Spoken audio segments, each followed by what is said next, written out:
மதுரையில் ஒரு நாள் மக்கள் தங்கள் வாழ்க்கையில் மூழ்கியிருந்தனர். பணம், பெருமை, அவர்களிலேயே மனம் நிறைந்திருந்தது.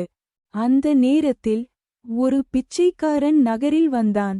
சாதாரண உடை, ஆனால் முகத்தில் ஒரு அமைதி. அவன் வீடு வீடாக சென்று பிச்சை கேட்டான். அம்மா, கொஞ்சம் உணவு தருவீர்களா? சிலர் அவனை பார்த்தும் பார்க்காதது போல நடந்தார்கள். சிலர் அவனை துரத்தினர். போ, வேலை செய்யாமல் ஏன் பிச்சை கேட்கிறாய்? ஆனால் ஒரு ஏழை பெண் மட்டும் தன்னிடம் இருந்த சிறிய உணவையே அன்புடன் அவனுக்கு கொடுத்தாள். அவளிடம் அதிகம் எதுவும் இல்லை, ஆனால் இதயம் நிறைந்த அன்பு இருந்தது. அந்த பிச்சைக்காரன் அவளை பார்த்து மெதுவாக சிரித்தான். அந்த நொடியில் அவன் முகம் ஒளிரத் தொடங்கியது. அவன் சாதாரண மனிதன் இல்லை, அவன் சிவபெருமான். அவள் அதிர்ச்சியுடன் நின்றாள். அவளின் கண்களில் கண்ணீர். சிவன் அவளை நோக்கி அருள் வழங்கினார்.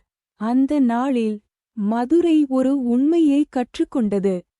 அன்பு உள்ள இடத்தில் கடவுள் இருப்பார். பசியோரை போற்றுவது பரமன் சேவை செய்வதற்கு சமம்.